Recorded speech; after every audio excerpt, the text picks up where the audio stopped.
You stayed silent. Not because you were weak, because you thought it made you dangerous. The accusation hit you in front of everyone, and you held your tongue, face flat, unreadable. For 1 second, you felt untouchable. Then his expression changed, not into respect, into a verdict. A week later, you're carrying a cardboard box out of that building, or hearing a sentence read out in a courtroom, or watching a door close on the one person you thought you'd outpowered. You did everything the strong man is supposed to do, and it gutted you. They will tell you that you just didn't do it right. That is a lie.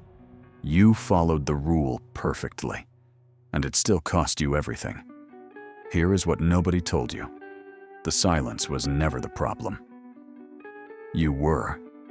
There is a video. Maybe it is the one you just finished watching. And it promised you power. It said, never explain yourself. Defending yourself is submission.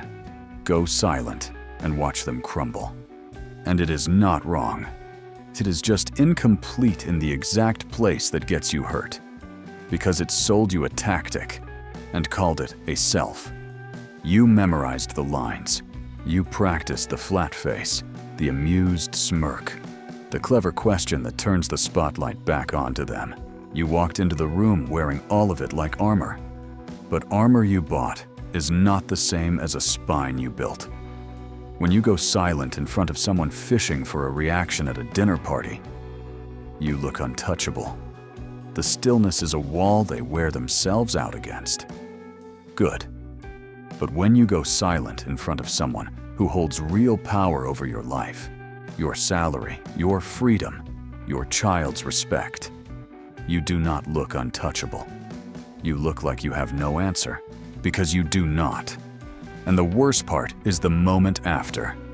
The silence that was supposed to make you sovereign curdles into a silence that just makes you look guilty. You feel it happen in real time, and you cannot take it back, because the rule told you that taking it back is weakness too. The tactic was never the variable. The variable was your judgment. And nobody sold you that, because judgment does not fit inside a 40-second clip. So let me give it a name, the state you have been living in. Borrowed sovereignty. Borrowed sovereignty. Noun. The act of performing a power you have not built. Wearing another person's tactics as if they were your own judgment. The calm looks real. The silence looks chosen. But underneath, there is no compass telling you when this serves you and when it destroys you. So you apply it everywhere, like a key you found on the ground, trying every lock until one of them breaks your hand. The man who taught you to never explain yourself never taught you the only thing that mattered. When for toi, silence is sovereign when the other person has no real power over your life and is just fishing for a reaction. There, your stillness is a wall. Let them exhaust themselves against it.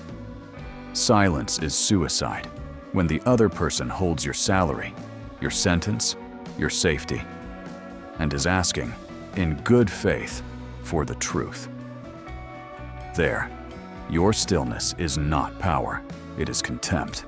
And contempt from the powerless always gets punished. And there is a third room, the one that hurts the most. When someone who actually loves you asks you to let them in, and you hand them the gray rock, the amused mastery, the technique. You want it to look unbreakable. What they saw was a door closing. Some of you are still standing outside that door, wondering why the tactic worked exactly as promised and left you completely alone. You did not fail because you explained yourself too much. You failed because you could not tell those 3 rooms apart. And the video flattened them into one rule, because one rule sells and discernment does not. Here is the part that stings. The reason you reached for a borrowed tactic in the first place is that you did not trust your own read of the room. You wanted a rule precisely because you have never felt sure of your own judgment, so you outsourced it. You handed the wheel to whoever spoke with the most confidence, and you let them drive. And that did not start with the video. Think back. You were rewarded your whole life for following confident instructions. Obey the teacher. Follow the manager. Apply the framework. Nobody ever trained the one muscle that actually runs your life, reading what is in front of you and deciding for yourself. So when conflict came, you did the only thing you were ever taught. You went looking for an authority to obey. You just found him on the internet, in a video about not obeying anyone. That is the wound. Not that you are weak in conflict, that you do not trust yourself to know what a moment is actually asking for. So you grab the loudest certainty in the room and call it strategy. The old philosophers had a word for the thing you skipped. The Stoics called it the one thing that is truly yours. Not your reputation, not what people say, not whether they accept your explanation, your judgment. The faculty that decides what a thing means before you react to it. Epictetus said it plainly. It is not events that disturb us. It is our judgments about them. The accusation is just a sound. Your silence or your speech is just a tool. What decides whether you walk out of that room intact is the judgment underneath. And that is the one part the power gurus never sell you, because it is the one part you cannot download. Marcus Aurelius ran an empire and wrote to himself that no one can change who he is on the inside without his permission. Not the insult, not the accusation, not the man across the table. The Stoics were not silent because silence was a power move. They were silent, or they spoke, depending on what the moment actually required. Because the decision was happening somewhere no tactic can reach. Inside. Real sovereignty is boring. It does not have a script. It does not come with 5 techniques and dramatic names like the jester's dagger. It is just this. You have sat with yourself long enough that you know what you are. And when you know what you are, you do not need a tactic to decide whether to speak. You can feel whether this moment deserves your words. Or your silence. The person who has actually built it explains himself freely when it costs him nothing, and the truth is worth telling. And he goes quiet when speaking, would only feed a predator. Same person.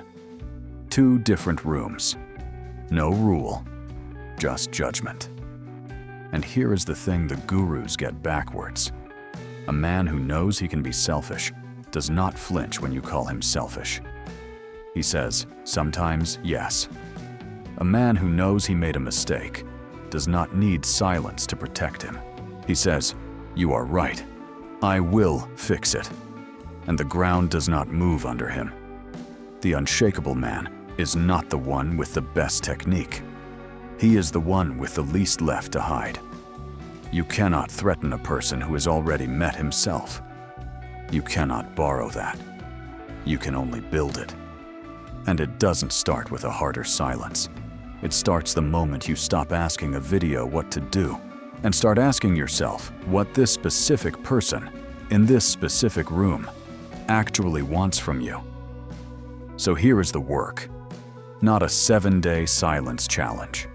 Something harder. For the next week, before you choose silence or speech, you ask one question. Does this person have real power over my life? Or are they fishing for a reaction? And then a second one, quieter. If I am about to go silent right now, is it because the moment calls for it? Or because I am scared, and silence is the only move I ever memorized? That is it. Those 2 questions are the discernment you were never sold. Practice them, and the silence finally becomes yours, not borrowed. And if something in you went quiet while I was talking, not because I told you to, but because you recognized the costume you have been wearing, then you already know the difference between performing power and building it.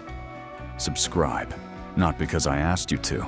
Subscribe because you are done borrowing a self and ready to build one. You went quiet.